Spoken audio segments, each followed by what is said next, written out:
D'accord, donc de préférence que chaque information doit être en français, chaque intervention,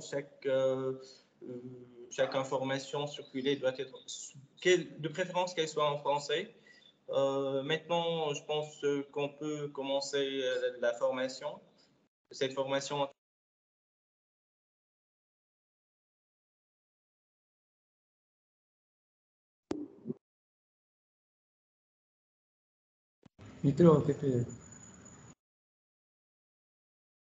Vous avez un Votre problème. micro.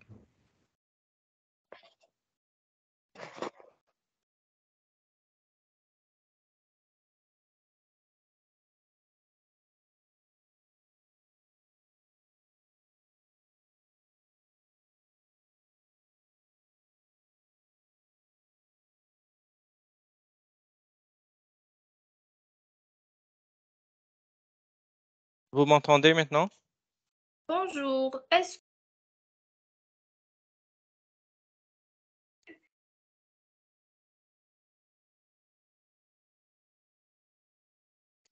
On entend bien, Monia. bonjour. Donc est-ce que y a quelqu'un parmi vous qui a été éjecté ou il y a que moi?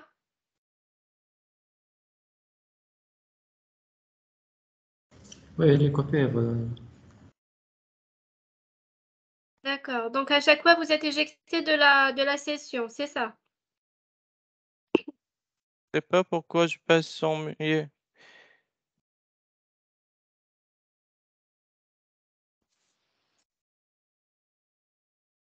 Moni a été muet sur le muet. Oui.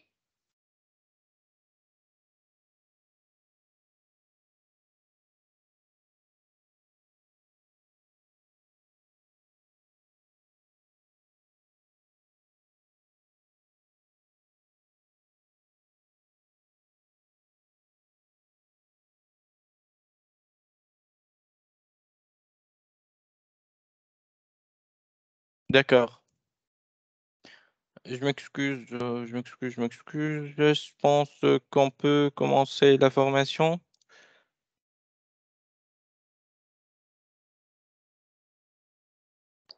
Oui. Il y a du monde qui est en train d'entrer. Je m'excuse. Je vais utiliser mon téléphone pour les accepter en parallèle.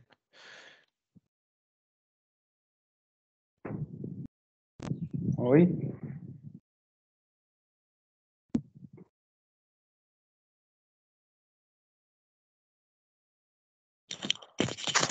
Faut tout faire tout ça, mon ami.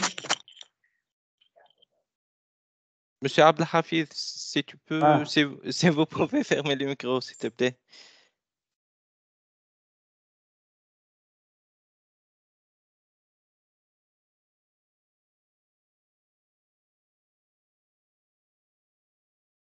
Super. Donc, on va commencer maintenant notre session de formation.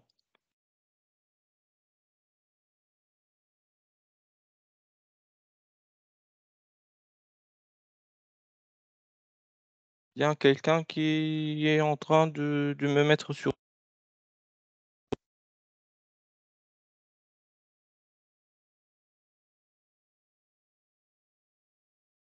Vous m'entendez? Oui. Oui. Voilà, il y a quelqu'un qui est en train de me mettre sur le muet. Je sais pas quoi faire.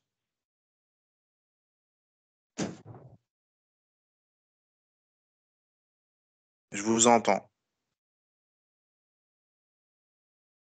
Oui, mais à chaque fois où je commence à parler, c'est qu'il y a quelqu'un qui me met sur le muet. C'est le cas pour moi. Je sais pas pourquoi, mais bon.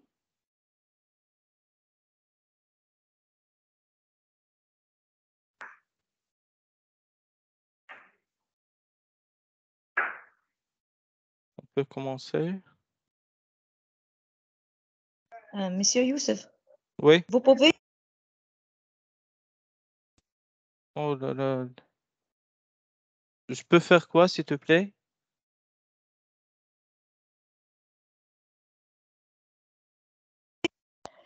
éliminer l'option de l'attente de la salle d'attente. D'accord. Tu sais comment le faire?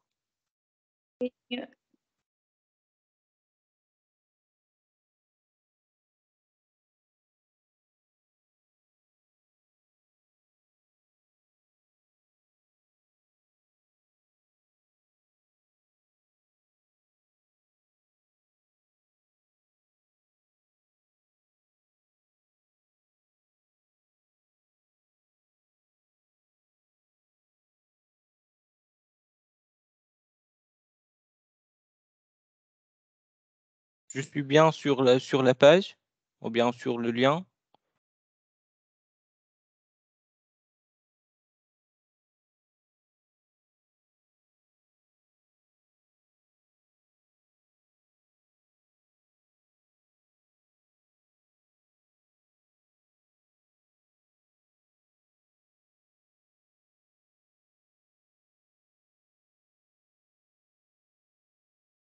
Je suis sûr. S'il te plaît, pour la personne qui m'a demandé de faire cette manipulation, je suis bien sur le bon site.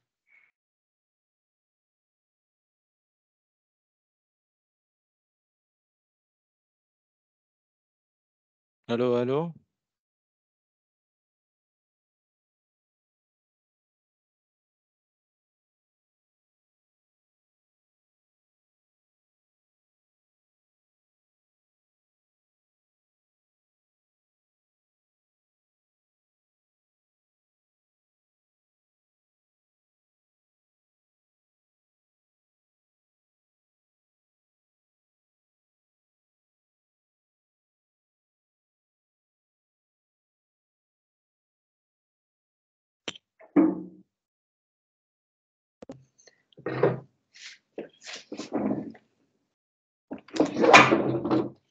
نسمعوا فيك راهو.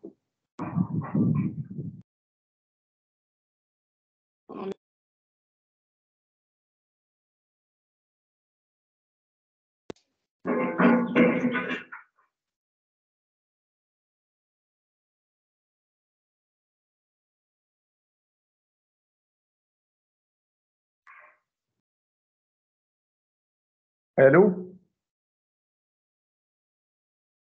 Vous m'entendez? Oui. Oui Oui, نسمعوا فيك. super, Oui, super. parfaitement. Ouais, j'étais sur le muet.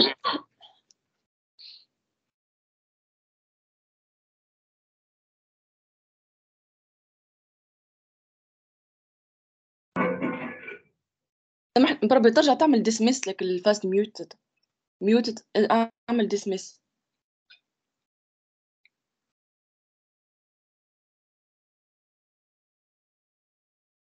وين بالضبط بربي؟ نحات لك يتنحى الميكروفون تعاود تنحات لك. فما طلع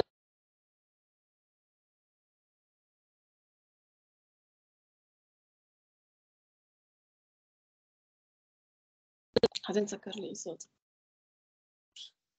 pas ليش.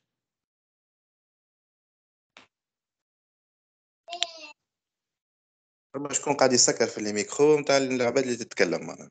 أي ما مش عارف شكون. أي.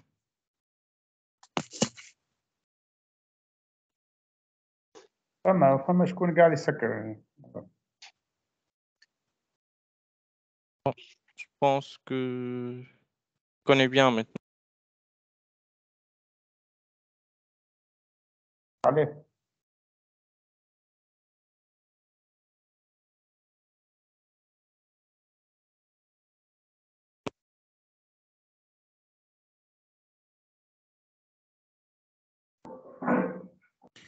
Juste une petite question, c'est un Teams professionnel ou free? C'est professionnel. D'accord, parfait. Si vous... Pas-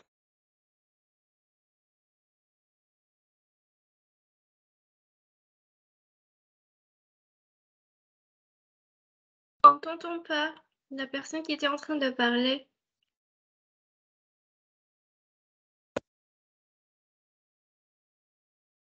C'est gênant.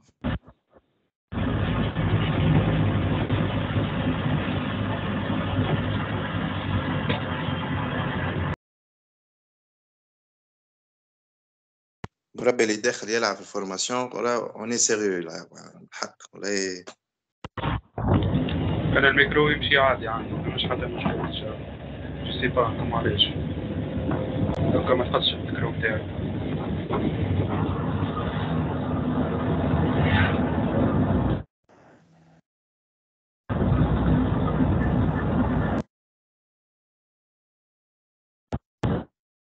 سامحني بربي هاني بعث لك اليان. تنجم تدخل له تشوف كيفاش تمشي لوبسيون، ومن لوبسيون فما تحط النومبر دي بارتيسيبون اللي باش يحكيو هكا، والبقيه كل كان نجموش بارتيسيبيو. فما اليان بعثته لك تنجم تشوفي، ولا هاوكي لوطا.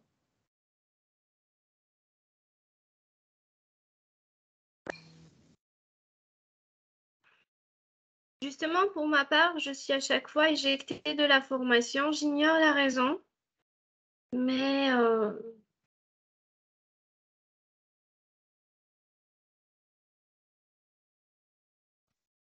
حط نو حط يس وغاديك يسكرهم هذوك موزوس كاميرا والميكروفون.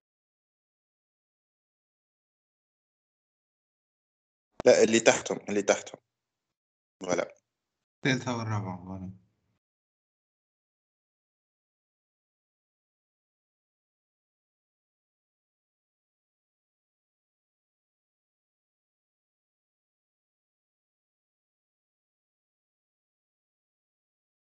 Comme ça, personne ne peut parler.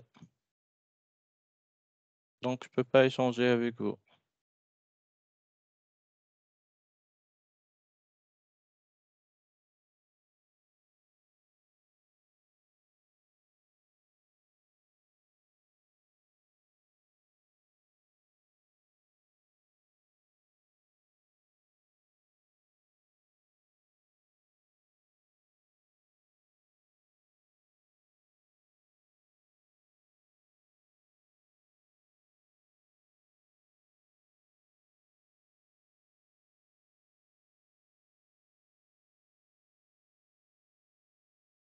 En fait, il y en a le Monien qui va présenter avec moi. Ou si je fais cette configuration, elle ne peut plus participer. Donc, je ne sais pas.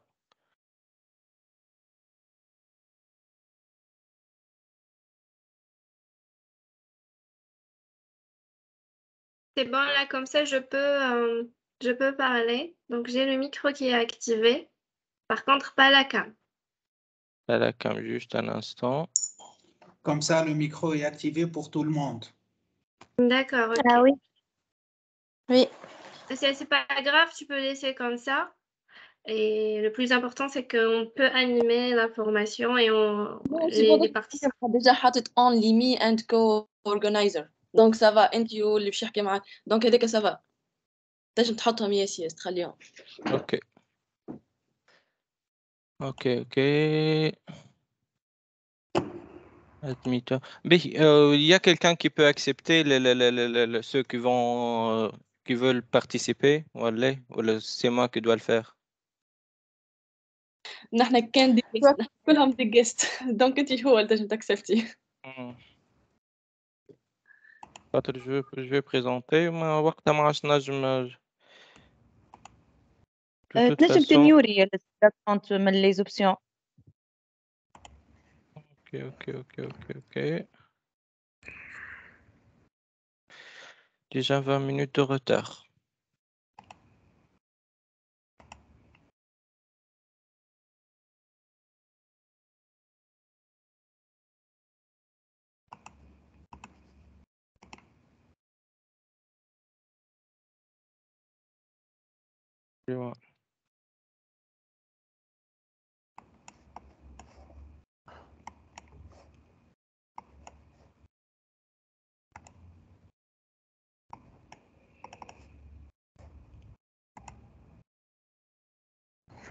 Je m'excuse, Momar, on était de faire la configuration, mais lors de la formation, on va parler que le français.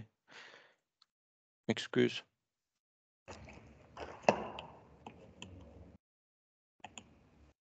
Super. Donc enfin, on peut commencer notre présentation. Voilà, donc.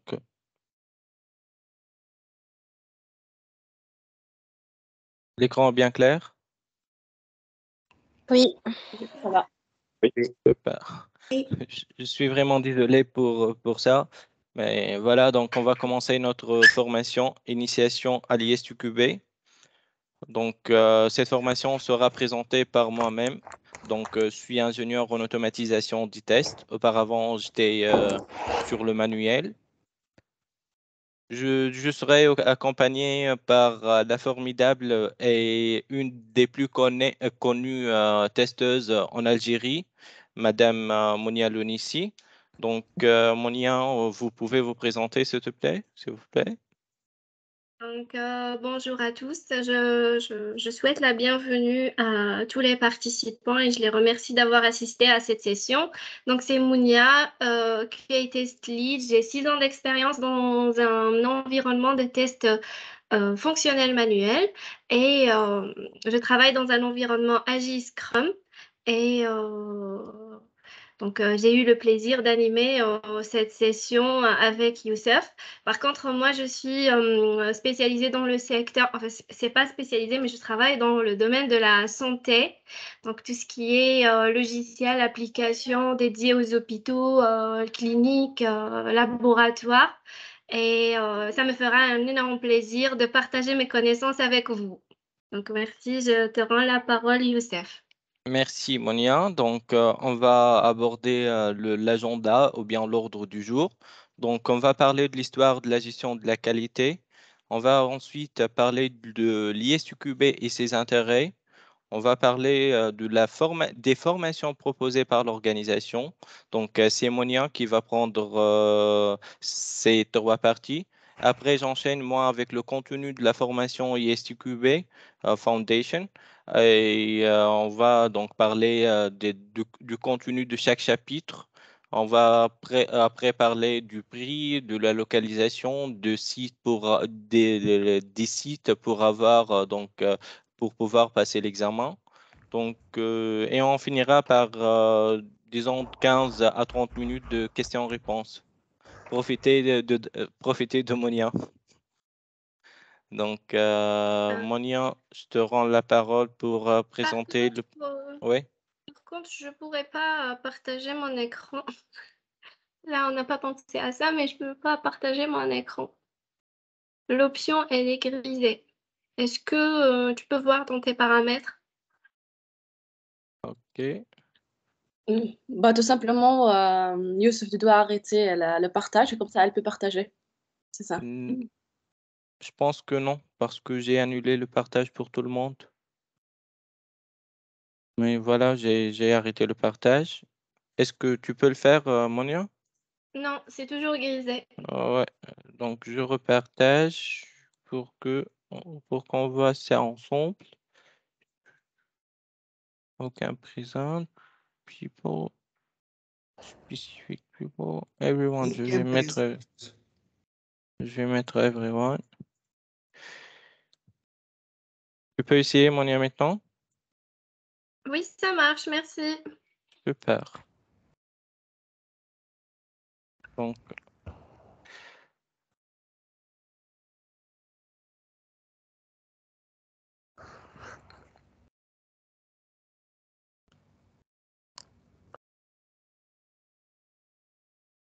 est-ce que vous arrivez à voir comme ça? oui, oui. Oui, ça va. Donc, super. Et du coup, donc, comme l'a initié déjà Youssef, donc c'est un petit briefing. Cette formation, c'est plutôt une session de petit briefing pour la formation Foundation. Donc, pour commencer, je voudrais bien résumer l'histoire de la gestion de la qualité. Avant ça, j'aimerais bien savoir, est-ce que quelqu'un parmi vous connaît déjà cette histoire, ou bien autrement dit, je poserai ma question autrement. Est-ce que quelqu'un parmi vous sait comment le métier de testeur a été créé? Moi, non. Non. Moi non plus. Non, c'est parce que je suis financée. Non.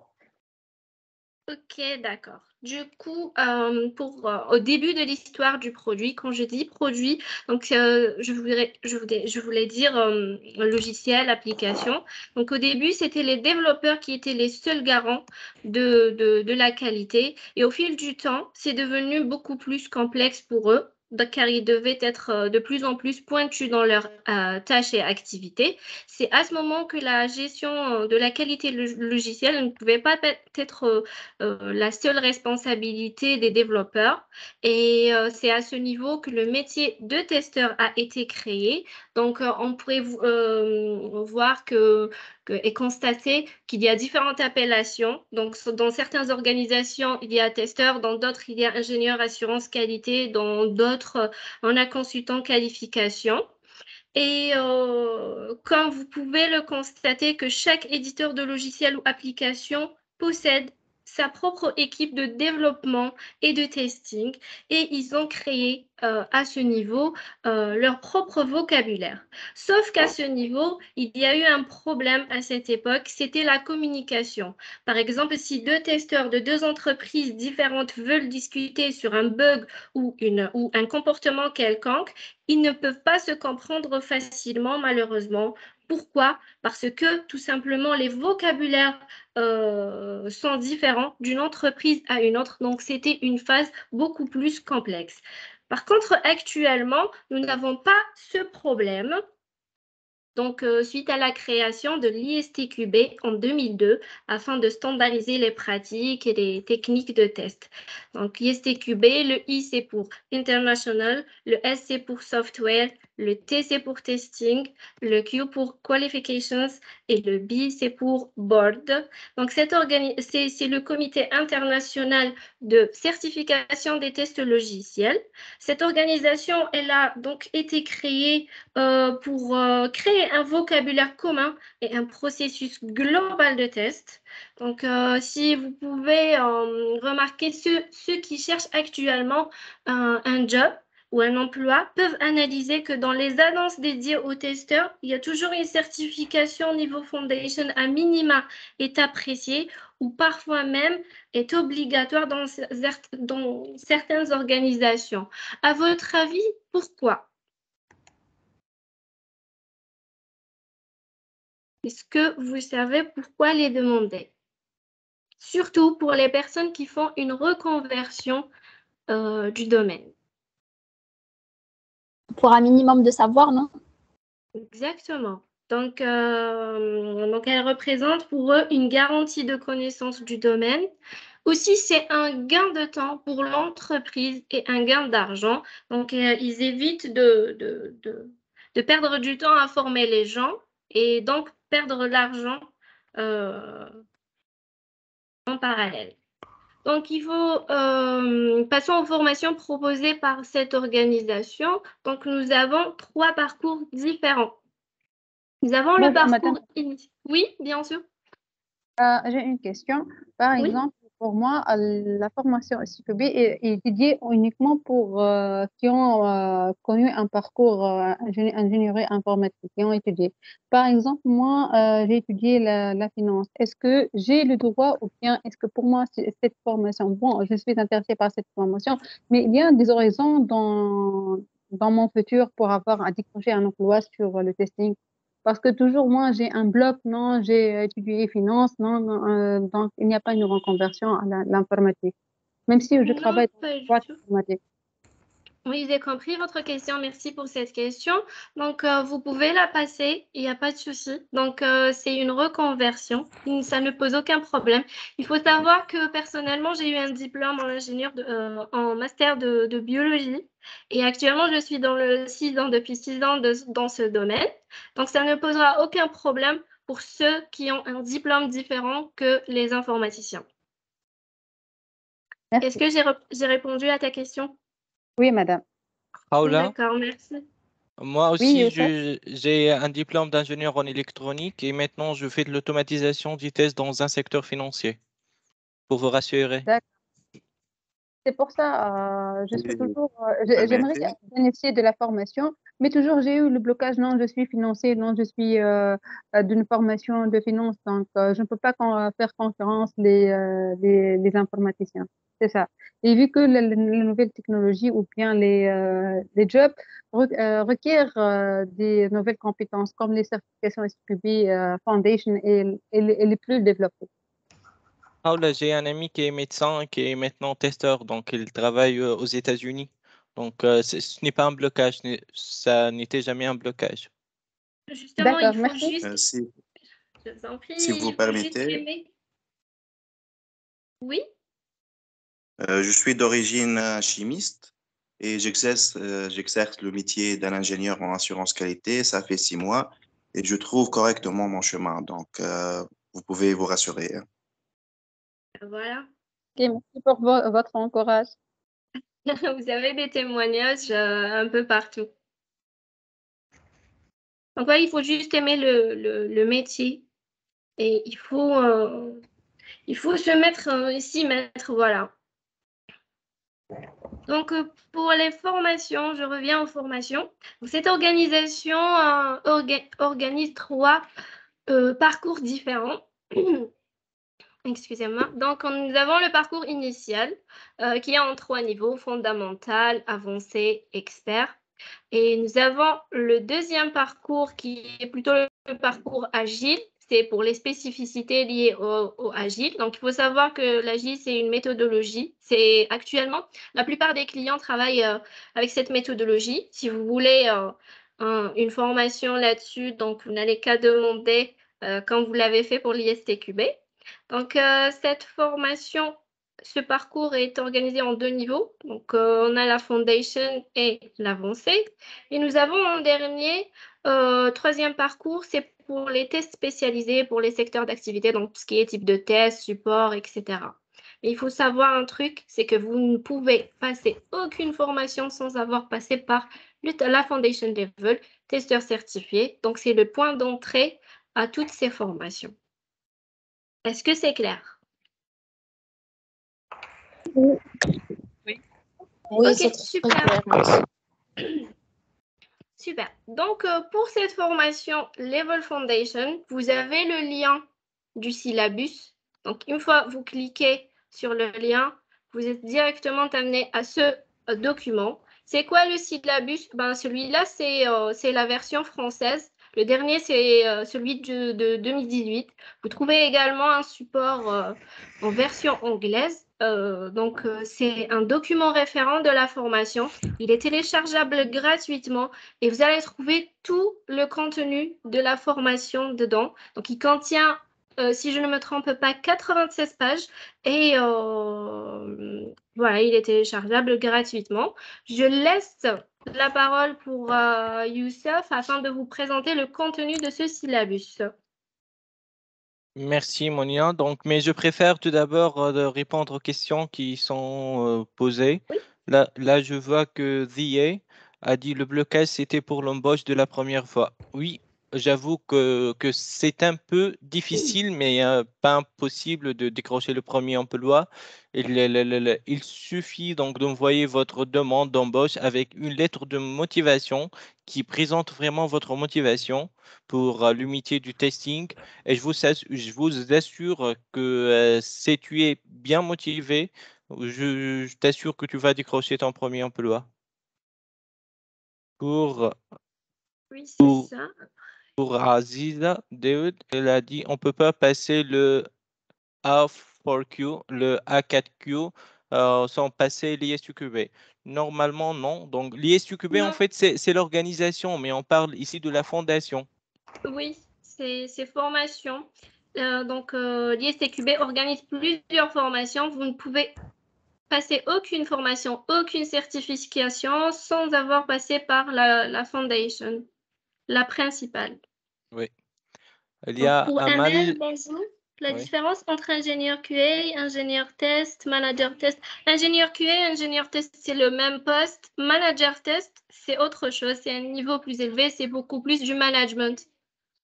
Donc, vous avez une équipe à gérer. Vous avez d'autres tâches que les tâches d'ingénieur QA et testeur. Voilà. Il y a Ahlem qui a dit est-ce que c'est possible de partager ce lien? Oui, on va partager Oui. toute la présentation après donc à la fin de cette session.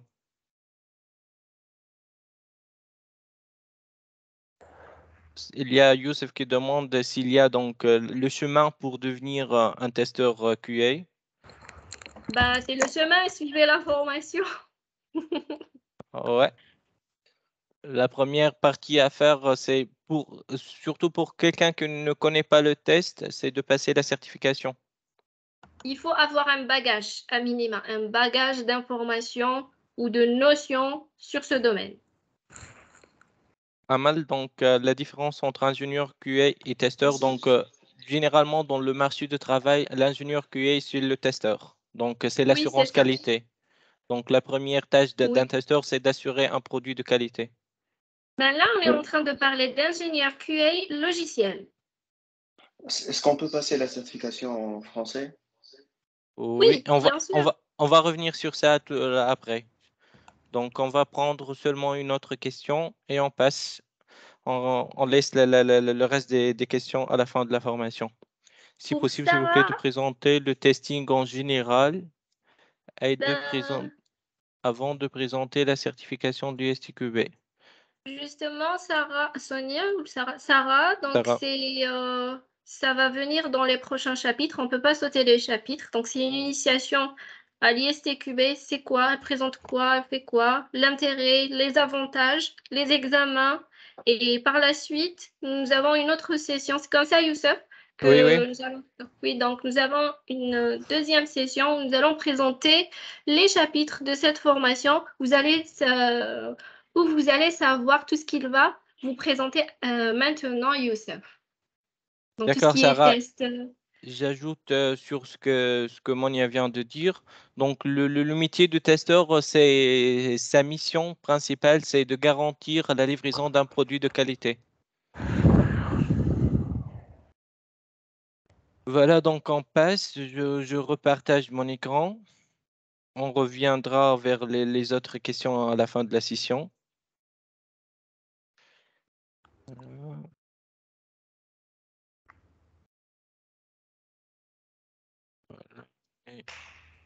On est là. Donc, dans le syllabus, ou bien dans l'ISTQB Foundation, il existe 6 chapitres. Le premier chapitre, c'est les fondamentaux des tests. Le deuxième chapitre, c'est tester pendant le cycle de vie du développement logiciel. Le troisième chapitre, là, on présente les tests statiques. Le quatrième chapitre, les techniques de test. Le cinquième chapitre, les gestions des tests. Et enfin, le dernier chapitre, qui est le sixième, on va présenter les outils de support au test. Donc, pour l'instant, on va décortiquer chaque chapitre. On va voir les sous-titres de chaque chapitre. Mais on ne va pas trop entrer en détail. On présentera ou bien on organisera des formations pour chaque chapitre parce que la présentation d'un chapitre va nous prendre disons, entre 3 et 4 heures. Donc, on va organiser des sessions de formation après cette initiation à l'ISUQB. Donc, pour le premier chapitre qui présente les fondamentaux des tests, dans ce chapitre, nous allons voir que sont les tests, les objectifs du test et les différences entre tester et débugger.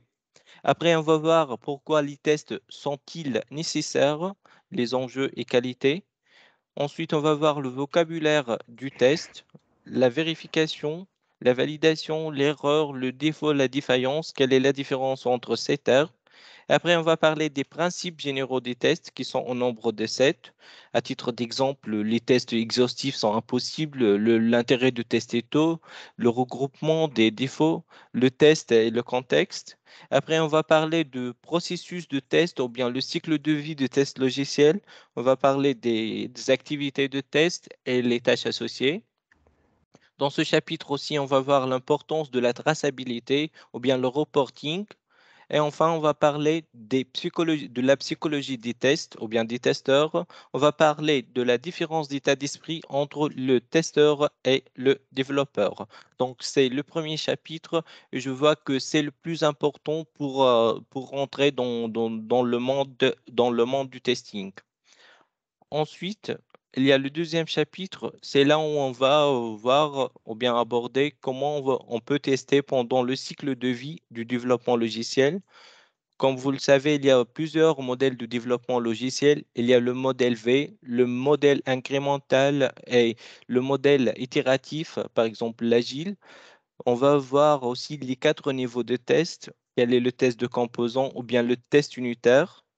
On a parlé l'autre fois des tests unitaires et des tests d'intégration, tests système et les tests d'acceptation.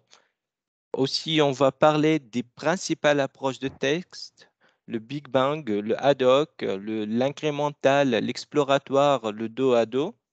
Enfin, et ensuite, on va parler des types de tests. On va aborder la différence entre les tests fonctionnels, non fonctionnels, les tests boîte noire et boîte blanche. Il y a quelqu'un parmi vous qui a assisté à la formation précédente, le samedi avant-dernier? Oui, moi j'ai assisté à la fois. Oui, C'est Marwa, oui. Donc, Marwa, tu peux nous c'est rappeler quelle est la Monet. différence? C'est Monet, pardon. Donc, Monet, Oui. tu peux nous rappeler la différence entre le test en boîte noire et le test en boîte blanche? On a abordé ce point. Oui, je m'en rappelle. C'était quoi la différence? J'ai oublié. Alors, Youssef, bonjour à Oui. Vous tous. permettez? Moi, je n'ai pas assisté, mais j'ai regardé l'enregistrement. Super.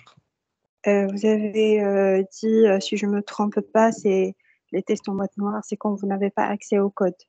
Par contre, Oui, oui. voilà. Et Justement. l'inverse pour les tests en boîte blanche, c'est quand on a accès au code, tout simplement. Justement. Il y a quelqu'un qui peut ajouter quelque chose?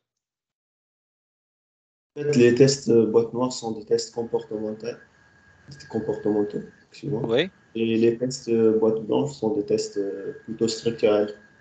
Justement. Voilà. Je Oui. m'excuse, Youssef, on peut avoir l'enregistrement de la séance précédente?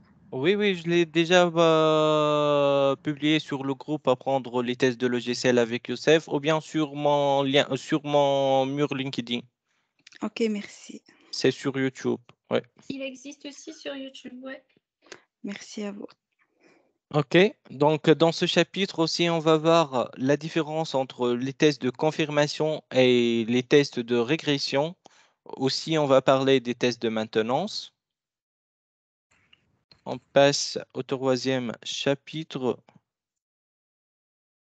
et les tests statiques. Donc, dans ce chapitre, on va voir les bases des tests statiques, les bénéfices des tests statiques, les différents types de revues, le processus de revue formelle, les principales activités, les rôles et responsabilités de chacun dans la revue formelle, les facteurs du succès pour ce processus.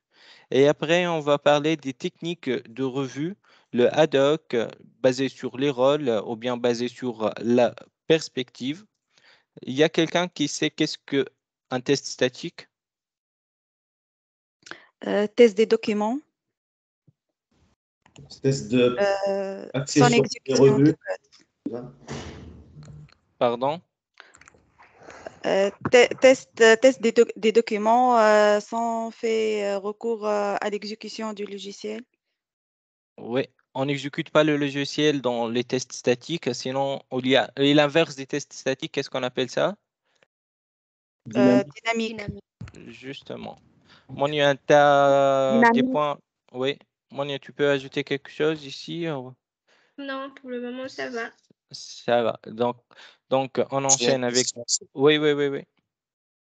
Quelle est la différence entre les tests statiques et les tests non fonctionnels? Les tests statiques et les tests non fonctionnels. Le test non fonctionnel, par exemple, je parle de tests de performance ou bien de tests de sécurité. Donc, ça entre pas donc, dans le fonctionnement. Je parle d'un site de paiement en ligne et tout. Donc, le fonctionnement, c'est d'avoir que l'utilisateur peut payer, par exemple, une facture en ligne, mais côté performance du site ou bien côté la charge du site, ça entre dans le non fonctionnel. Donc, on peut pas, les tests statiques, on ne peut pas entrer dans le non fonctionnel. Donc, on compare deux choses différentes. Donc, C'est bon? vous êtes en train de parler de tests, de niveau de test et de type de test. Ce que Oui. nous allons voir dans les prochaines sessions. On ne peut pas comparer les deux. D'accord, merci. Je vous en prie. D'accord, donc on passe au 4e chapitre. Là, on va voir les techniques de test. On va identifier les conditions de test et comment concevoir des cas de test. On a déjà vu ça donc, dans la session précédente. On va voir la traçabilité des éléments de test, des catégories de techniques de test, boîte noire ou boîte blanche. Aussi, on va parler des techniques basées sur les spécifications ou bien techniques boîte noire. On va parler des partitions d'équivalence, limites, table de décision, transition d'état. Donc, généralement, ce sont les questions là où les personnes qui passent le test d'ISTQB trouvent du mal à résoudre ce type de questions ou d'exercices, mais on va voir que c'est facile. Donc, aussi, on va parler des couvertures des instructions, des décisions. On va parler des techniques basées sur l'expérience et aussi on va parler des techniques de test ou bien comment les sélectionner.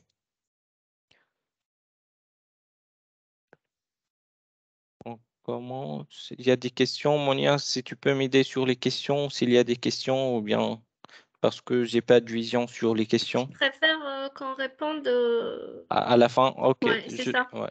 Bah, ok. Donc, on passe au 5e chapitre. Donc, dans ce chapitre, nous allons voir la gestion des tests. On va parler de l'organisation du test, l'indépendance du test, le rôle d'un test manager et d'un testeur. Et là, je peux répondre à la question de la personne qui a posé cette question tout à l'heure. Aussi, on va parler de la planification et l'estimation des tests. On va parler des plans de test, des critères d'entrée et les critères de sortie des tests. On va parler du pilotage et contrôle des tests, aussi que les rapports de tests. Je sais très bien que c'est technique, mais vous allez voir que cet vocabulaire doit être appris ou bien connu pour faire partie du monde du testing. On va aussi donc parler de gestion de la configuration, les risques et tests, donc les risques projets et risques produits. Et enfin, on va parler de la gestion des défauts. Passons maintenant au dernier chapitre. Donc, dans ce chapitre, nous allons voir les outils de support au test.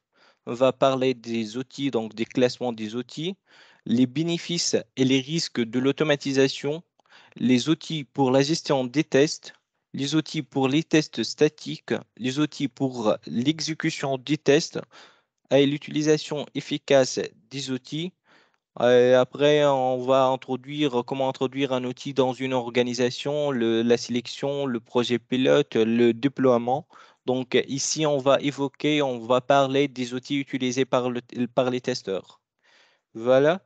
Donc on peut répondre à quelques questions avant de passer. Donc je vais revenir Donc, ici. nous avons pour Ahlam, elle a dit est-ce qu'il faut un bagage de programmation pour faire ce métier? Non, pas forcément. Pour programmation, si vous voulez, si peut-être pour les tests automatisés, un minimum de requêtage et de codage. C'est ça, Youssef? Toi qui fais Oui. l'automatisation? Oui, c'est pour l'automatisation. Donc, on a besoin de quelques notions de base, surtout pour l'orienté objet. Et ça, généralement, on utilise soit Java ou Python pour l'automatisation.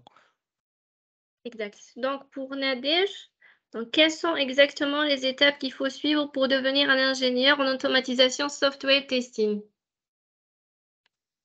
Tout ce tout ce qu'on a évoqué pour un testeur manuel, et on ajoute à ça donc la connaissance d'un langage de programmation. Je dis Java ou Python. Donc, pour Radia, j'ai la licence fondamentale en sciences informatiques, 3 ans, et maintenant je suis en train de lire le syllabus pour avoir la certification ISTQB. Et est-ce que je peux avoir un travail sans avoir le master ou l'ingénierie? Oui, vous pouvez avoir un travail. C'est le salaire qui va changer par rapport à un ingénieur. Voilà. Oui, c'est seulement le salaire, mais aussi, je dis les tâches. Donc, les tâches pour un technicien ne sont pas les tâches pour un ingénieur, pour être honnête. Mais au fil des années, tu peux donc avoir des responsabilités d'un ingénieur. Ben oui, tu pourras évoluer.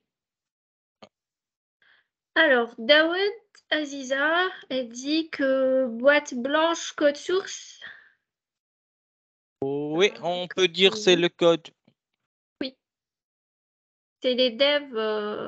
Boîte blanche, c'est les devs. Et boîte noire, c'est les testeurs. Voilà.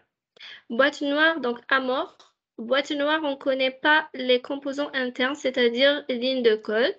Oui, utilisateur inconnu. Boîte noire, on s'intéresse que de l'input et l'output. Je m'excuse, Monia. Oui. Les tests boîte blanche sont les tests unitaires. Oui, oui, on peut dire ça. Oui, c'est ça. Donc, lien de chaîne YouTube, s'il vous plaît. Je vous passe le lien donc après la formation. Quelles sont les techniques de test? Vous les verrez par la suite, Myriam. C'est quoi la différence entre un test positif et un test négatif? Vous verrez ça aussi dans les prochaines sessions. C'est une question qui m'a été posée durant un entretien. Moi aussi. Bah,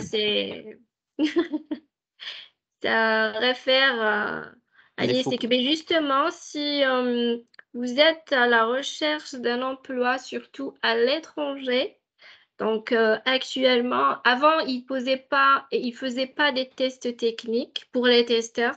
Actuellement, si. En fait, on va dire que oui, si vous possédez une certification ISTQB, c'est un plus, mais quand même, vous allez passer un test technique qui contient un minima des questions sur l'ISTQB Foundation, des questions sur SQL, si vous avez les compétences, et aussi des questions sur l'agilité. C'est pour ça qu'il faut avoir un minima un bagage ISTQB Foundation. Alors, Srata Mohamed. J'ai une Tout question. d'abord. Oui. Qu'appelle-t-on le test qui est fait par le développeur, le test de débogage dans le Les tests STQB? unitaires, Euh, ou bien les tests de composants. le test qui est fait par le développeur lors de l'exécution et le débogage du code. Il y a une différence entre tester et débugger. Débugger, on utilise souvent pour trouver le fail ou bien l'anomalie. On va revenir sur ça. Oui. D'accord. Donc, Sonia, tu pourras assister les prochaines sessions, ça serait plus détaillé. Donc, D'accord, merci. je vous en prie. Donc, Srata Mohamed dit tout d'abord merci pour cette initiative. Cette formation est-elle gratuite et certifiée? Si oui, comment vous pouvez garantir les certificats seront délivrés, quiz, examen, etc. Donc, non, nous sommes des testeurs de différents pays. Nous avons décidé de collaborer ensemble afin d'offrir une formation gratuite en ligne pour ceux qui veulent assister et passer ceux aussi qui n'ont pas eu cette opportunité d'assister aux formations. Nous, comme on a déjà passé la formation, on a décidé d'offrir la formation gratuite en ligne. Et nous ne faisons pas de certification. Justement, il va élaborer ce point, Youssef, sur par les la grilles. suite. OK. Donc, on va prendre 2 autres questions et on passe à la suite de la formation. D'accord. Vous allez faire d'autres webinaires pour aborder chaque chapitre, s'il vous plaît? Oui. Oui. La certification A4Q Selenium est nécessaire pour décrocher un emploi comme ingénieur de test automatique. C'est un plus. Oui, je réponds sur ça, c'est un plus, mais aussi on utilise, ce n'est pas que le Selenium qui est utilisé pour l'automatisation du test. Donc j'utilise dans mon poste actuel le Cucumber. Donc je n'ai jamais utilisé Selenium lors de mon travail. C'est vrai J'avais que ça fait que c'est vrai que c'est un grand plus de savoir Selenium, mais les certifications, je parle en Tunisie, bien en Tunisie, en Algérie, au Maroc et tout, donc ce n'est pas obligatoire. Mais pour les Français, je dis pour les Français, ils aiment les certifications, ils préfèrent avoir quelqu'un qui est certifié. Donc voilà. pour éviter de vous former. Après, Selenium, c'est un outil. Ils utilisent, la plupart utilisent Cypress, Cucumber et tout. Donc, Selenium, il est utilisé beaucoup plus dans le Maghreb. Oui. Sinon, pour Amal, salaire d'un ingénieur QA confirmé. Tu es basé où, Amal?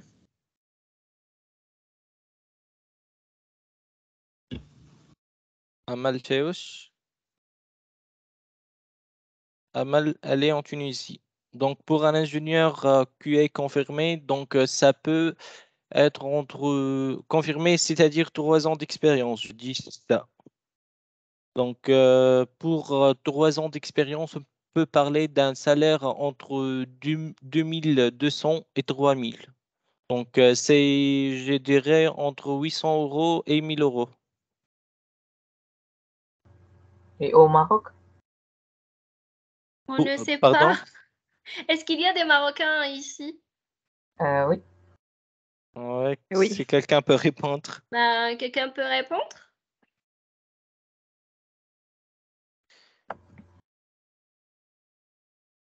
Pour les Marocains, C'est entre, c'est entre 800 jusqu'aux 1500 euros. Ok, Entre super. 800. C'est pour les testeurs confirmés, c'est ça? Oui, ayant soit confirmé, soit donc voilà, justement de l'expérience. Donc, Les testeurs, donc, expérimentés.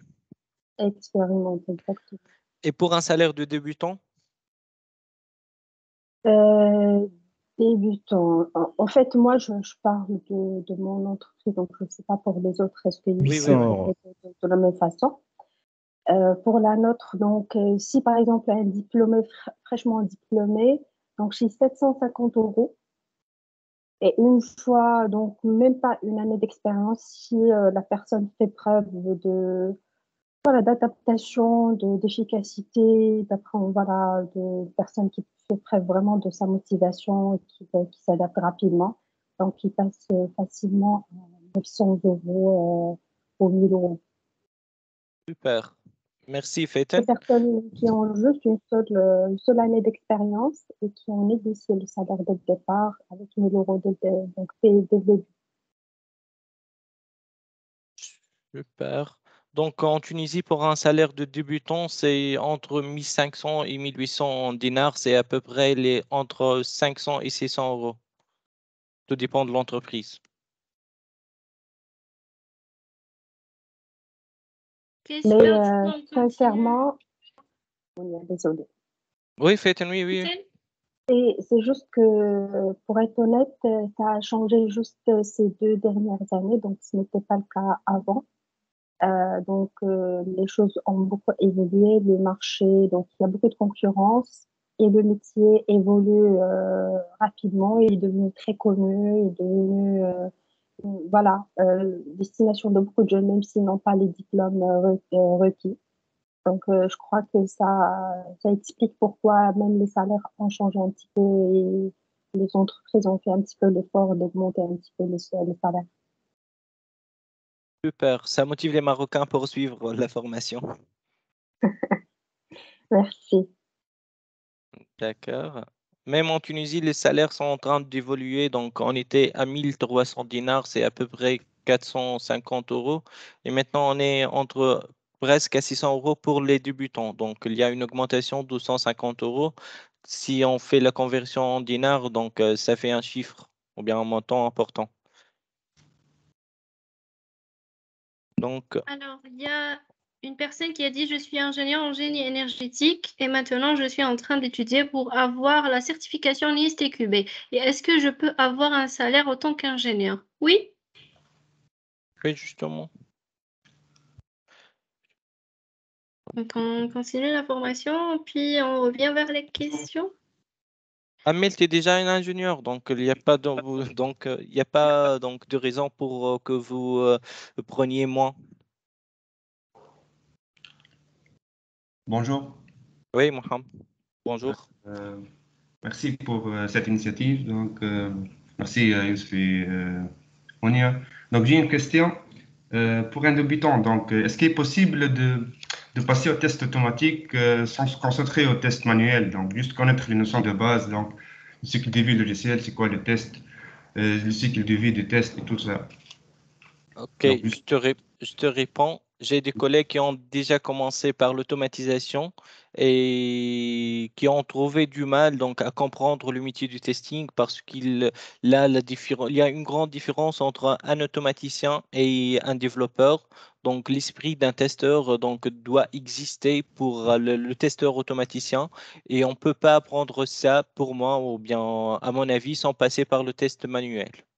Donc, il faut passer le test manuel. Puisque j'ai fait un bootcamp, donc self-learning, donc auto-formation en Selenium et tout ça. Donc, tout le parcours jusqu'à DevOps et les Jenkins, les pipelines, tout ça. Ouais. Donc, et je suis en train de chercher un emploi, un travail.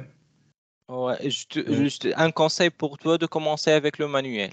Oui. C'est comme ça que tu vas connaître ou bien maîtriser c'est quoi le test. Merci. Bonjour. Bien. Oui, bonjour.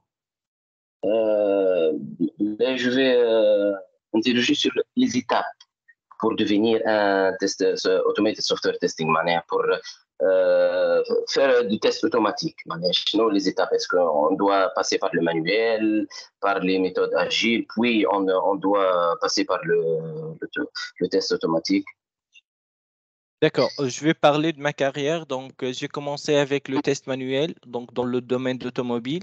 Et après, j'avais des connaissances de base en orienté objet. Donc, j'utilisais auparavant le C++, donc les notions d'orienté objet. Donc, je suis habitué à ça. Et après, j'ai postulé pour un poste d'automatisation du test.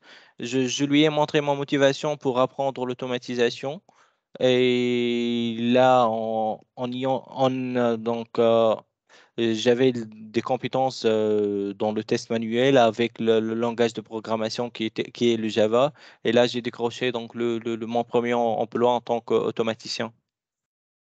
Donc, vous voudriez dire qu'il faut passer par le test manuel. Donc, il faut passer un certain temps en tant que testeur manuel. Oui, oui, parce que je te cache pas, le testeur automaticien n'écrit pas les cas de test, ne prend pas tout le cycle de vie du test, je dis du test logiciel. Par exemple, à l'instant, je fais pas l'écriture des cas de test, les étapes de test, tout est donc préparé auparavant par l'équipe du test manuel. Donc, pour passer ou bien pour toucher à toutes les étapes du cycle de vie pour le test, donc le métier du test, je pense qu'il faut passer par le manuel. Mais il y a quelques-uns qui ont fait directement le test manuel, qui ont travaillé dans le test automatique. Oui, oui, je sais très bien, je connais des personnes, mais qui ont souffert pour comprendre le métier du test. Et concernant les méthodes agiles et tout ce qui concerne donc Jira et tout ça, il faut apprendre tout ça avant de... Non, je dis bien que pour Jira, par exemple, pour faire le reporting des anomalies, il faut comprendre ou bien il faut savoir qu'est-ce qu'on met dans un rapport de test ou bien dans un rapport de bug. Et après, ça diffère de l'outil parce qu'il y a des personnes qui utilisent Jira, il y a des entreprises qui utilisent Bugzilla ou bien quelque chose comme ça. J'ai oublié le nom de l'outil. Donc, ça diffère de l'outil, mais la notion ou bien la nature d'écrire le rapport de bug, c'est la même. Ah, ok, merci. De rien. On Bonjour, passe. Youssef. Oui. Qui parle? بربي Oui, Amel. oui, بربي Amal. عندي question. Est-ce que l'ingénieur de test مطالب بتست partie front, back-end ou les processus de test الكل معناتها la création des exigences, les scénarios, les cas, l'exécution ou même front et back. Back نحكي le web service وكله les endpoints. Oui, on fait le test. Il y a les différences entre le test de front-end ou bien le test de l'interface et le test de back-end ou bien tout ce qui est donc les tests des API, les requêtes SQL. Donc, ça entre toujours dans le métier du testing. Donc, il y a des testeurs qui font seulement le test des interfaces, mais eux aussi, on a des testeurs qui font les tests API, qui font les tests, les requêtes SQL, les tests pour les bases de données et tout. Donc, on a les deux métiers. Et parfois, le même testeur peut assurer les deux, comme Oui. je le fais. Exactement. D'accord. Surtout les tests, si vous permettez, les tests API, effectivement. Par exemple, nous avons une partie, on fait les tests API backup, mais on est souvent censé faire les tests côté front aussi pour nous rassurer qu'on a les mêmes comportements, que tout fonctionne parce que tout est lié. Merci, Faten.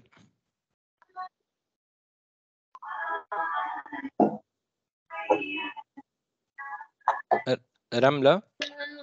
Ramla, est-ce que vous pouvez mettre couper votre micro? Ouais, merci. Si tu permets, Youssef, juste une dernière confirmation par rapport à ce que vous avez évoqué tout à l'heure pour les tests automatisés, par exemple au sein de notre entreprise. Ouais. Pour tous les projets, quasiment tous les projets, on fait les tests manuels et automatisés en parallèle. On ne fait pas l'un des deux, mais en même temps. Par Au la début, même équipe? Oui, tous les projets, toute l'équipe, oui, même les projets sont différents. Donc, il y a la finance, il y a la documentation, il y a des outils de gestion de Cinex, par exemple. Donc, il y a différents projets. Mais là, depuis 1 an déjà, on les fait en parallèle. Donc, tu fais le test manuel pour tester les évolutions et les développements. Oui. Et tu fais en même temps les tests et tu crées en même temps les tests automatisés. Tu testes manuellement et vous, tu testes. Et vous écrivez les cas de test, donc en partie, vous partirez donc de spécification et après vous écrivez. Exactement. Les acceptances criteria. Ouais, Donc, ouais. on fait, par exemple, il y a juste une petite particularité, c'est que pour les tests manuels, on a par exemple 5 ou 6 cas de test. Je dis juste le minimum, un exemple. Mais on n'en prend que 2, les 3 les plus critiques ou les plus importants qu'on automatise. Ainsi de suite pour toutes les évolutions et c'est le cas pour tous les projets. Donc ça se fait en même temps et tu as raison si d'après ma propre expérience, si tu commences par l'automatisation dès le départ, c'est très dur et c'est pas évident de maintenir la motivation et voilà, c'est trop parce que tu comprends pas le pourquoi des choses et la logique. Et voilà, donc c'est pas du tout facile. Nous, on a commencé par les tests manuels et puis on a basculé vers les tests automatisés. C'était trop dur pour nous. Donc voilà, figure-toi pour ceux qui commencent par l'automatisation dès le départ, c'est du chinois. Oui, c'est difficile. Super. Merci, Faten, pour le partage. Donc, on enchaînera la formation ou bien Voilà, donc pour la certification ISUQB, on a des niveaux. Donc, pour chaque chapitre, il y a des niveaux de questions. Donc, la certification est organisée en différents niveaux d'apprentissage qui varient selon le niveau de la certification. Donc, il y a 4 niveaux. Il y a le cas 1, c'est se souvenir. Le cas 2, c'est comprendre. Le cas 3, c'est appliquer. Et le cas 4, c'est analyser. Donc, pour la certification fondation, donc, elle ne fera appel que 3 premiers niveaux, K1, K2 et K3. Donc, c'est se souvenir, comprendre et appliquer. Maintenant, on va aller voir qu'est-ce que ces termes veulent dire. Donc, pour le K1, il s'agit de mémoriser, reconnaître des notions essentielles du syllabus. Par exemple, c'est quoi un bug? Pour le K2, il s'agit de comprendre la question qui vous est posée, de donner des explications, de comparer ou bien de classer. Donc, il n'est plus simplement question de mémoriser les définitions, par exemple. Pour le K1, généralement, ce sont des définitions à apprendre.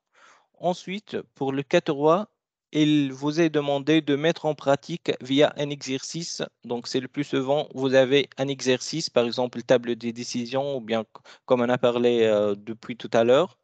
Et pour le K4, donc, c'est pour les certifications avancées. Donc, ce n'est pas inclus dans la certification fondation. Donc, pour l'examen, je vais faire un petit... Donc, pour l'examen, il y aura 40 QCM, donc pour une durée de 60 minutes, et le note de passage, c'est 65%. Disons, pour pour les 40 questions, il faut avoir 26 questions qui sont correctes. Vous avez droit à 14 donc, questions fausses. Donc, pour la juste un petit détail, Ouais. Youssef, pour ceux qui passent la certification et que la langue n'est pas leur langue native ou langue mère, donc ils ont 15 minutes de plus. Oui. Donc, si le français ou bien l'anglais n'est pas ta langue native, ou bien vous avez donc droit à 15 minutes de plus. Donc, ce n'est plus 60 minutes, mais 75 minutes. Voilà, donc on a 40 questions. Pour le chapitre 1, on a 2 questions de K1, c'est les définitions, et ces questions de K2, c'est comprendre la question, ou bien, voilà, c'est comprendre. Pour le chapitre 2, on a une question pour le K1, c'est pour se souvenir, 4 questions pour comprendre. Et pour le chapitre 3, on a une question pour se souvenir, 3 questions pour comprendre et une question pour appliquer. Et voilà pour chaque chapitre. Si on se focalise sur le chapitre 5, chapitre 4 et chapitre 1, déjà on a 28 réponses et on peut donc avoir la certification seulement avec 3 chapitres, si on les maîtrise bien. Voilà. Donc, ici, pour il y a donc Daoud Aziz qui a posé la question si les Tunisiens, oui, les Tunisiens, les Marocains, les Algériens, tout le monde arabe, donc dont le français n'est pas leur première langue ou bien l'anglais, ils ont droit, donc peuvent demander à disposer de 25% de temps supplémentaire pour les examens ISTQB. Donc, c'est 75 minutes au lieu de 60. Donc, pour obtenir un bonus de temps, il est nécessaire de remplir et de renvoyer le formulaire de demande de bonus de temps réservé aux candidats non natifs au moins 2 jours ouvrés avant la date de l'examen. Disons que tu passes l'examen le 30 août, il y a cette demande que tu dois la remplir et l'envoyer à l'institut où tu vas passer donc l'examen pour qu'il vous accorde un temps supplémentaire de 15 minutes. Donc, pour l'inscription à un examen présentiel, je vous ai mis le lien. Pour l'inscription à un examen distanciel, je vous ai mis le lien donc aussi. Venons maintenant au prix des certifications. Pour les tests présentiels, par exemple à Tunis, c'est le prix de la formation ou bien de la certification, les frais de passer l'examen est fixé à 150 €. Si vous passez l'examen en présentiel, pour l'examen en distanciel, c'est-à-dire à votre domicile, c'est 215 €. Donc, vous devez payer ce montant avec des cartes internationales, donc par exemple le PayPal ou bien Visa, carte Visa et tout. Donc, voilà. Pour les questions fréquemment posées, on dit si je ne réussis pas l'examen, puis-je le passer à nouveau? Oui, mais en payant toute la somme que vous avez payée la première fois. Donc, il y a des conditions préalables pour passer le niveau fondation. Non, il n'y a pas. Donc, aussi, on a déjà répondu à cette question. Est-il possible pour moi de passer directement l'examen niveau avancé? Non. Donc, il est impératif que vous ayez obtenu le niveau fondation avant de commencer l'examen de niveau avancé. Et là, la dernière question, combien de temps mon certificat est-il valide? Donc, la validité de la certification au niveau fondation comme niveau avancé est limitée. Voilà, donc je pense qu'on a répondu à toutes les questions liées à l'ISUQB. Donc, initiation, on a présenté c'est quoi l'examen, c'est quoi les chapitres inclus donc, dans dans l'examen, le nombre de questions, la forme des questions. Je ne sais pas si vous avez des questions, réponses. Ah, Donc, pardon, si vous avez des questions. Excuse-moi, s'il juste te une petite plaît, remarque. Youssef. Oui, Oui. Je peux parler? oui.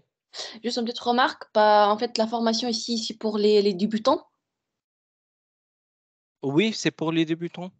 C'est pour cela, bah, en fait, parce qu'il y a plusieurs questions qui sont posées pour des formations un peu avancées. Du coup, j'ai l'impression que la formation est un peu difficile parce que j'ai rien Hmm, compris. Je suis en train de faire la reconversion professionnelle.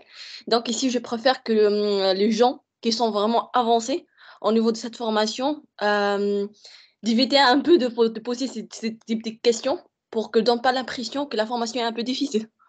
Donc, on peut avancer pas à pas. Et lorsqu'on aura la formation exacte, et comme ça, les gens peuvent poser ces questions. Je peux faire comme ça. Merci, Naurus. Oui, donc j'ai essayé de présenter le contenu des chapitres sans trop entrer en détail parce que je connais, il y a trop de mots techniques qu'on doit les aborder et les décortiquer une par une.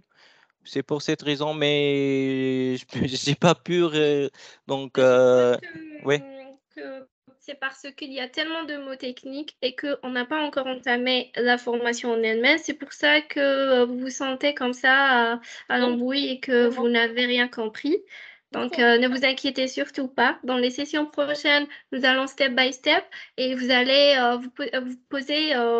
vous nous posez les questions et nous répondons à vos questions une par une. Donc, juste une petite remarque concernant l'examen. C'est un QCM. Vous allez trouver où serait qu'une seule réponse sera juste. Donc, une réponse fausse n'éliminera pas la réponse qui est juste. Et les résultats, vous les verrez sur place à la fin du test, à la fin de votre examen. Et si vous avez réussi l'examen, votre certificat est envoyé par courrier. Si vous avez échoué, vous pouvez le repasser, comme l'a dit Youssef.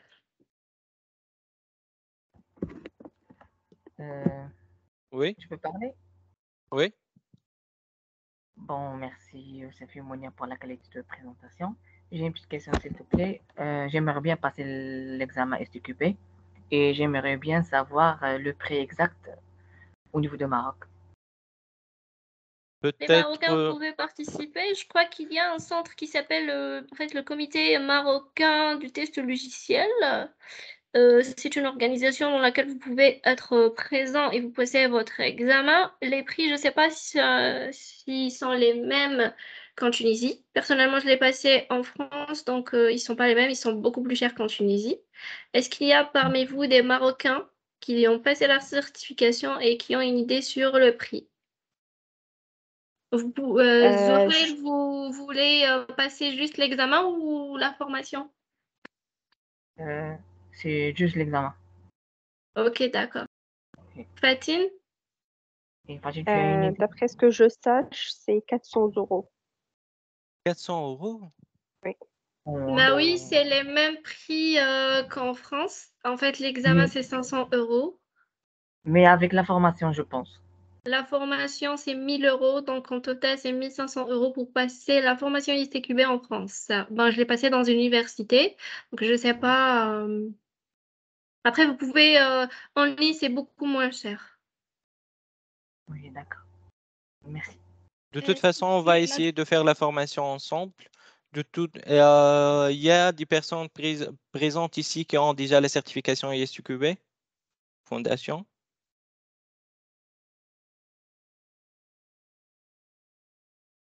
Pas de souci. Donc, il y a Youssef qui a la certification ISUQB. De toute façon, je vais... Ah, d'accord. De toute façon, je vais faire de mon mieux pour trouver des test leads ou bien des test managers pour nous aider à vous délivrer une formation de qualité en ISUQB de façon gratuite. Donc, on va procéder pour que chacun, ou bien chaque test manager, ou bien test lead fait un chapitre, présente un chapitre, parce que je ne vous cache pas, la présentation, le temps de faire une présentation, ça nous prend beaucoup de temps, vu que aussi on a des travaux, ou bien on a une charge de travail, donc on n'a Oui, pas on a trop des de... tâches en parallèle. Ouais. Du coup, c'est difficile pour nous d'animer une formation ISTQB du début à la fin. On va essayer de trouver des membres, que chaque membre, tu m'as dit, Youssef, tout à l'heure, que chaque membre présente un chapitre, comme ça on Ouais. pourra avancer Avancer mieux. rapidement. Ok. Donc, je vais postuler sur LinkedIn, je vais faire un appel donc, aux personnes qui seront intéressées pour nous former, que chacun d'eux prend un chapitre pour le présenter et répondre à toutes les questions liées à ce chapitre. Donc, on va procéder par chapitre. J'espère pouvoir trouver des personnes parce que généralement, ils la font Hmm. avec de l'argent. Rien n'est gratuit, mais j'espère Ouais. trouver des personnes. En fait, On va faire de notre mieux parce que le prix de la formation, je parle en Tunisie, ça varie entre 700 et 1000 dinars. Donc, c'est à peu près 300 euros.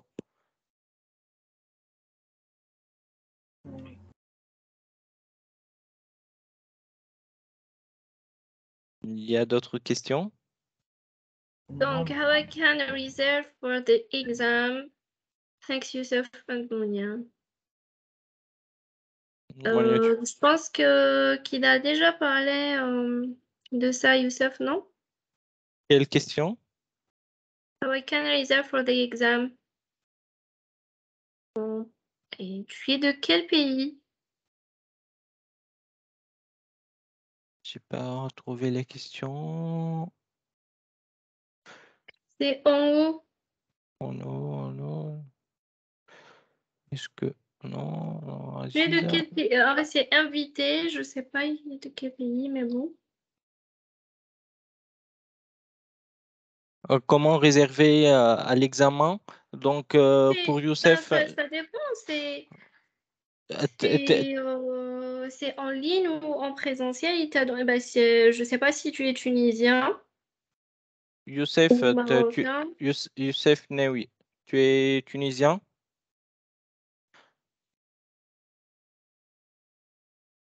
D'accord. Donc, j'ai déjà, je viens de mettre le lien sur la présentation. Pour le présentiel, c'est 150 euros. Donc, le centre est au lac 2. Pour, pour le passer à distance, c'est 215 euros. C'est bon? Je m'excuse, monsieur Youssef, juste Oui. شنو اسم السنتر اللي نجمو نعديو فيه؟ Il y a un seul centre au lac 2, le GASC. Je viens de mettre le lien. Je vais après publier la présentation et là, vous allez voir le lien. Merci. C'est à 150 euros. Pour Khawla, elle dit que le prix de la formation est plus que 1000 dinars. Oui, oui, il y a, oui, plus que 1000 dinars tunisiens. C'est les Mais formations qui sont chères. oui, les formations sont plus chères que de passer l'examen. Bon, je comprends parce que c'est vraiment, les formateurs mettent vraiment de l'effort pour préparer des présentations, pour vous expliquer les termes et tout. Voilà. La formation, je m'excuse, la formation, je pense que ça coûte pour 2000 dinars avec la formation et certification dans Expert Team à Cité Gazelle. Ah, Je me je sais, rappelle. Je Oui. sais pas honnêtement, mais pour le test, disons, c'est 500 dinars ou bien 520 dinars tunisiens. Et pour le reste, disons, 1500 pour, pour la formation. Bon, Oui. généralement, c'est entre 20 à 25 heures de formation. Bon, il est passé sur 2 week-ends. Sur 2 week-ends, voilà. Samedi et dimanche et samedi et dimanche d'après. D'accord. On va essayer de procéder de la même façon ou bien chaque week-end, 4 samedis, pour faire des formations. Donc, je vais lancer un appel pour les personnes qui veulent donc collaborer avec nous pour faire cette présentation gratuitement. Ok, merci. Merci beaucoup pour votre effort. De Youssef, rien. Oui. vous avez la visibilité quand sera le prochain webinaire?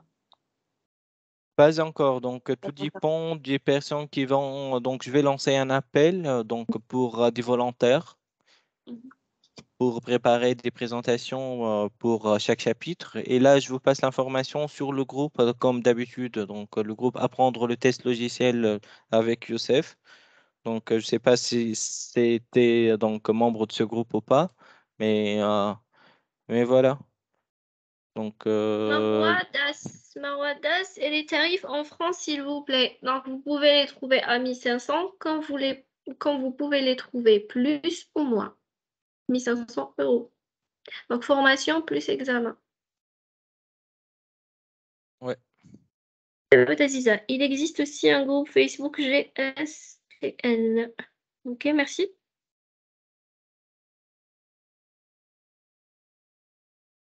D'autres questions? Je t'en prie, Malouane.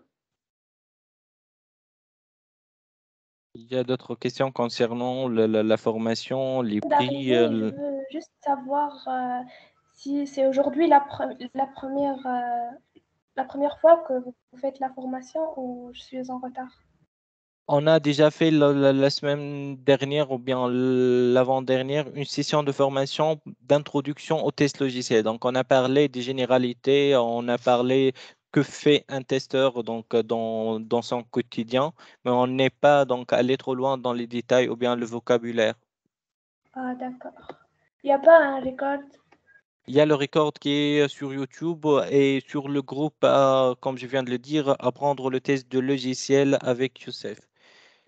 D'accord, parfait, merci. Je peux vous montrer le groupe, juste un instant.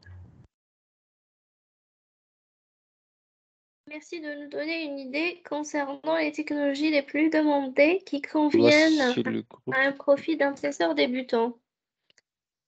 Je passe le mail, pardon, le lien du groupe. Youssef Mounia. Oui, Oui. Zoé.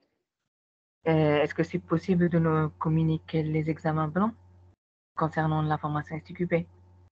Oui, vous allez le trouver sur le groupe. Je vous les mettrai sur LinkedIn. le groupe. Oui. D'accord, merci. Il vient d'envoyer un lien, Youssef, dans le groupe. Je viens de voir le lien.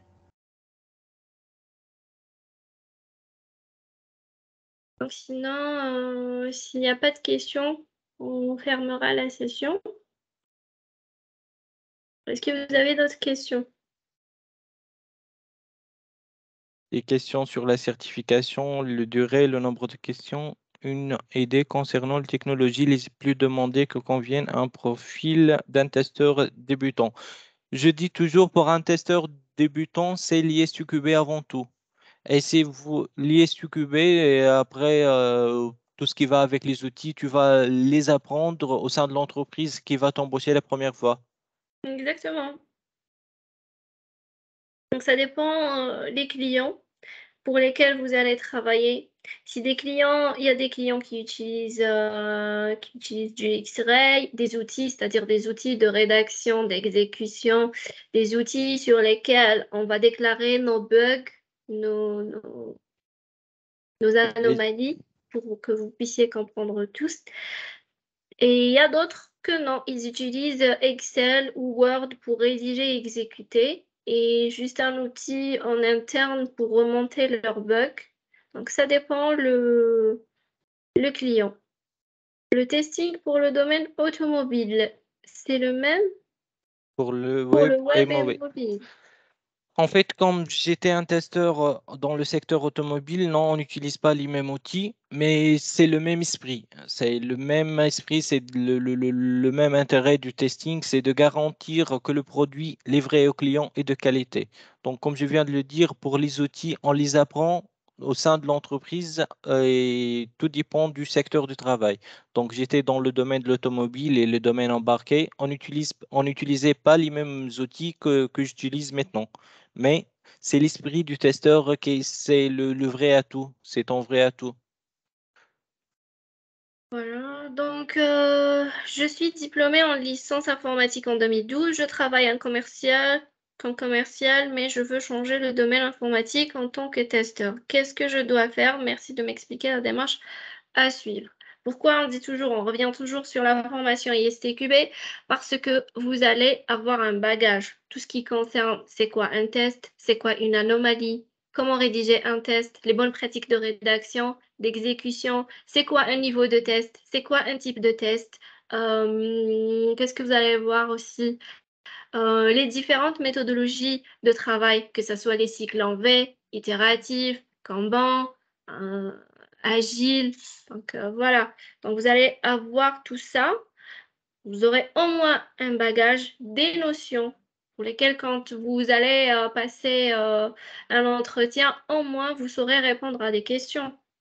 C'est pour ça que, à minima, il faut assister à la formation. Une certification USTQB, bien sûr, elle n'est pas obligatoire. Elle est juste appréciable. C'est un plus. Comme je vous l'ai dit tout à l'heure, c'est une assurance de connaissance du domaine, de compétences, de connaissance des pratiques et des techniques de test. Et aussi, ça va aider les entreprises. C'est ça l'avantage des entreprises. En fait, il y aura un gain d'argent beaucoup plus. Ben, eux, ils voient que l'argent de ce côté. Ils ne peuvent pas perdre du temps à vous former pendant combien de mois. Donc, c'est une perte d'argent pour eux. C'est pour ça qu'ils préfèrent recruter des profils qui ont une certification ou des profils qui ont de l'expérience, malgré qu'ils n'ont pas une certification ISTQB, mais au moins qu'ils aient une expérience de 2 ans, 3 ans dans le domaine. Justement. Donc pour Amor, quels sont les outils utilisés dans le domaine embarqué et automobile? Je dis pour l'automobile, c'est le canalizer, donc c'est un émulateur ou bien simulateur des calculateurs des voitures de la véhicule. Donc, tu peux pas malheureusement l'apprendre en dehors de l'entreprise qui t'embauche. C'est pour cette raison que je dis pour un débutant, c'est l'ISTQB vous suffira. C'est suffisant. Avoir donc une ISTQ, la certification, c'est la base, quoi. Pour Ameni, est-ce que je peux passer la certif ISTQB en français? Oui, oui, oui, bien sûr. C'est soit en français ou en anglais. Peut-être il y a le russe, le turc et tout, mais généralement pour le monde arabe et tout, on la passe soit en français, soit en anglais. Il n'y a que des Maghrébins dans cette session ou il y a d'autres nationalités?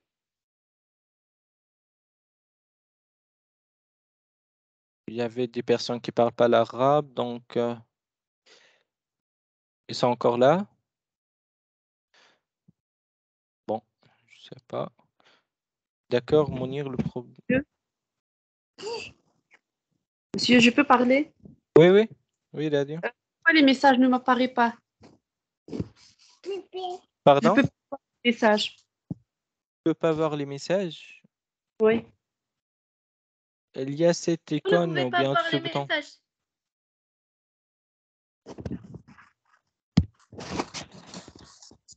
Il y a le bouton conversation en haut. Ouais. C'est bon, Dadia? Non. D'après les messages de, je sais pas, Daoud, Aziz. Je sais pas. Tu peux actualiser peut-être? Ok, je veux voir, merci. Radia, D'accord. j'ai vu passer ta question. Est-ce que tu as une autre question?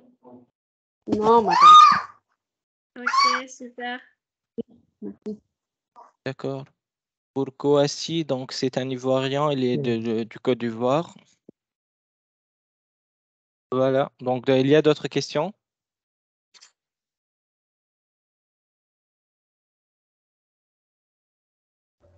Youssef, Oui, Zohaï. pour les gens qui veulent passer l'examen à distance, Oui. donc au centre GASC, donc vous me recommandez le centre GASC pour que nous puissions réserver une place? Oui. C'est à distance ou bien en présentiel? À distance. C'est à distance. Je pense que c'est toi qui choisis la date et l'heure pour le passer.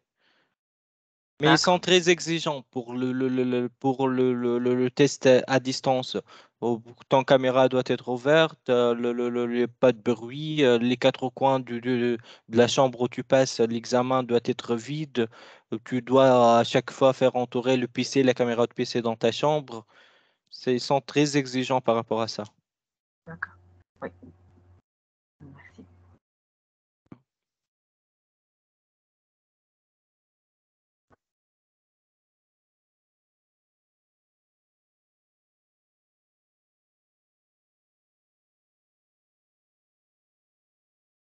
D'accord, donc on va prendre une ou bien deux questions et on va donc, si quelqu'un a d'autres questions, il peut me les adresser directement sur LinkedIn. Donc, où on peut passer le test présentiel en Tunisie. Donc, on peut le passer donc, dans le centre GASC au lac 2. Donc, si tu peux me contacter sur LinkedIn, je vous passe l'adresse du centre. Pour le problème dans le métier du testeur, c'est qu'elle est trop spécifique. Est-ce qu'il est facile de changer, par exemple, de domaine de test automobile vers une autre qui fait le test société, le web est mobile? C'est-à-dire que c'est facile de changer la société où tu travailles. Oui, en fait, j'étais dans le domaine de l'automobile et après, j'ai fait le switch vers le secteur financier, vers le web. Donc, ce n'est pas difficile. Oui, Mohamed. Vous avez parlé de Canalizer, c'est un outil simulation DTRAM CAN. Si on parle du vrai coding, software en langage C, C++ pour faire programmer les ECU, comment faire les tests là-dessus et quels sont les outils utilisés? Si on parle Mohamed, si on parle du test du code source, c'est les tests en boîte blanche, généralement ce sont faits par les testeurs, par les développeurs, pardon.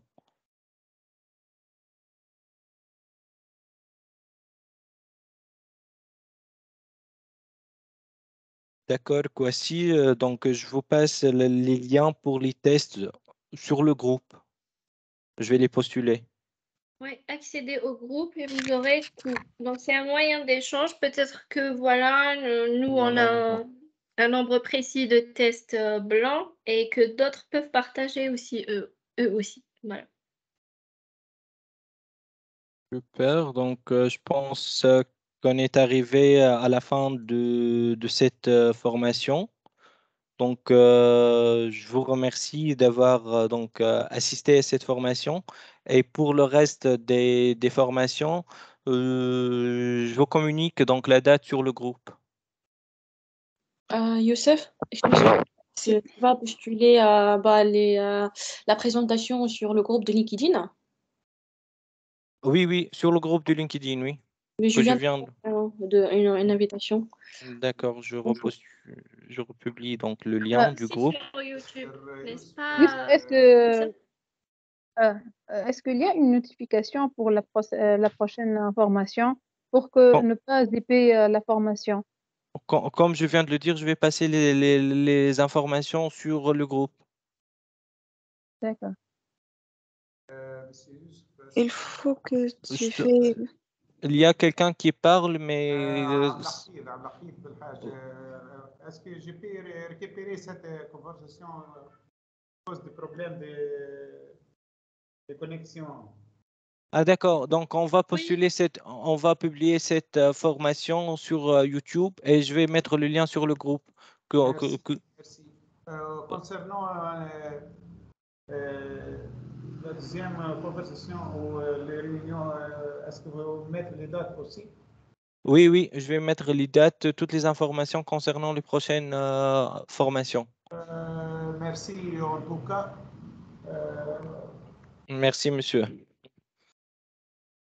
Donc, je vais mettre fin à cette réunion. Je vous remercie donc d'être là et à la prochaine. Merci à vous deux. Merci à vous et bon week-end. Merci. Merci à vous et bon week-end. Merci. Merci Monia aussi. Bon week-end, merci à Merci, vous. bon Ça m'a week-end. fait plaisir d'échanger avec vous. Merci. Merci à vous deux. À la Merci, au prochaine. revoir. Au revoir. À la prochaine. Merci.